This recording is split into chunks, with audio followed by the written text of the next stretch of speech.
Peningkatan nilai indeks profesionalitas ASN pada dimensi kompetensi melalui pelatihan non-klasikal. Assalamualaikum warahmatullahi wabarakatuh. Salam profesional. Perkenalkan, nama saya Dijewati. Perkenalkan, nama saya Dijewan.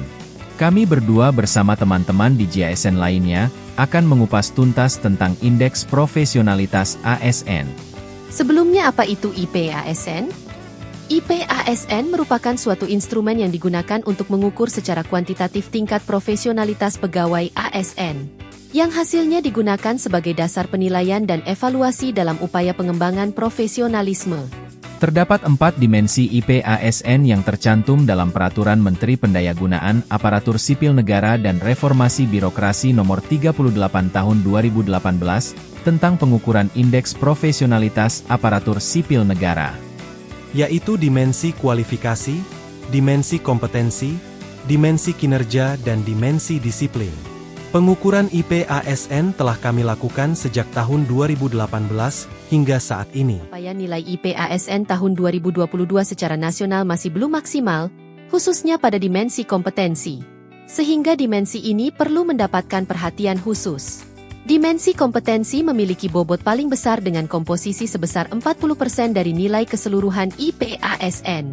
Dalam pengukuran IPASN, dimensi kompetensi nilainya sangat dinamis, karena setiap ASN diminta untuk selalu mengupdate data pengembangan kompetensinya 20 jam pelajaran atau 20 JP per tahun.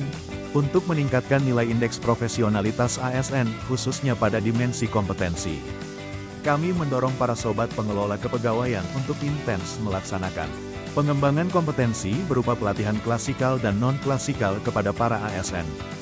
Namun, apabila pelaksanaan pelatihan klasikal belum maksimal, maka sobat pengelola kepegawaian dapat menjadikan opsi pelatihan non-klasikal sebagai salah satu pengembangan kompetensi di lingkungan instansi masing-masing. Berikutnya mari kita bahas mengenai pelatihan non-klasikal. Terdiri dari flexible learning, social learning, dan experiential learning. Yang pertama, jenis pelatihan non-klasikal berupa flexible learning, terdiri dari pelatihan jarak jauh, e-learning, dan belajar mandiri. Yang kedua, pelatihan non-klasikal berupa social learning, terdiri dari coaching dan mentoring. Dan yang ketiga, jenis pelatihan non-klasikal berupa experiential learning, terdiri dari benchmarking, magang, data sharing, pertukaran pegawai, bimbingan di tempat kerja, komunitas belajar, dan outbound. Selanjutnya mari kita bahas mengenai mekanisme. Berikut kami jelaskan mekanisme pelaksanaan hingga pelaporan pelatihan non-klasikal di dalam pengukuran indeks profesionalitas ASN. Pengelola kepegawaian instansi melakukan analisa pemetaan dan inventarisasi pelatihan non-klasikal di instansi ke unit kepegawaian masing-masing. Unit pengelola kepegawaian instansi melakukan analisa kebutuhan pelatihan non-klasikal di unit masing-masing. ASN yang sudah ditentukan untuk mengikuti pelatihan non-klasikal melaksanakan pelatihan non-klasikal tersebut. Kemudian ASN menyusun laporan non-klasikal yang sudah diikuti.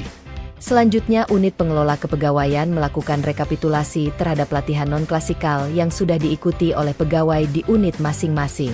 Pengelola kepegawaian melakukan verifikasi dan validasi pelatihan non-klasikal yang disampaikan oleh unit pengelola kepegawaian. Selanjutnya, pengelola kepegawaian membuat sertifikat pelatihan non-klasikal yang telah diverifikasi dan divalidasi. Terakhir, pengelola kepegawaian memutakhirkan sertifikat pelatihan non-klasikal yang telah dibuat pada aplikasi SIASN kepada para sobat pengelola kepegawaian yang saya banggakan. Mekanisme tersebut dapat dijadikan acuan para sobat pengelola kepegawaian dalam menyusun kebijakan dalam pelaksanaan pelatihan non-klasikal di instansi pemerintah masing-masing. Selanjutnya, bagaimana cara pemutakhiran data pelatihan non-klasikal ke dalam SIASN? Yang pertama, bagi pengelola kepegawaian dapat memutakhirkan data pelatihan non-klasikal melalui siasinstansi.bkn.go.id di layanan peremajaan. Yang kedua, bagi pegawai ASN dapat memutakhirkan data pelatihan non-klasikal melalui My ASN di layanan ASN pada menu update data riwayat diklat atau kursus. Pengelola kepegawaian dapat melakukan pemantauan nilai indeks profesionalitas ASN di instansinya melalui SIASN pada menu layanan indeks profesionalitas ASN. Kepada para sobat pengelola kepegawaian yang saya banggakan, Dari jenis pelatihan non-klasikal yang tadi saya sampaikan, silakan para sobat pengelola kepegawaian mempelajari lebih lanjut pada buku panduan pemenuhan kompetensi melalui pelatihan non-klasikal dalam pengukuran indeks profesionalitas ASN yang disusun oleh Direktorat Jabatan ASN. Demikian yang dapat kami sampaikan. Semoga informasi ini dapat bermanfaat bagi para sobat ASN. Dukung timnas Garuda sampai ke final. Kita rapatkan barisan dan penuhi kursi. Mari kita wujudkan SN profesional. Kunci sukses meritokrasi. Wassalamualaikum warahmatullahi wabarakatuh.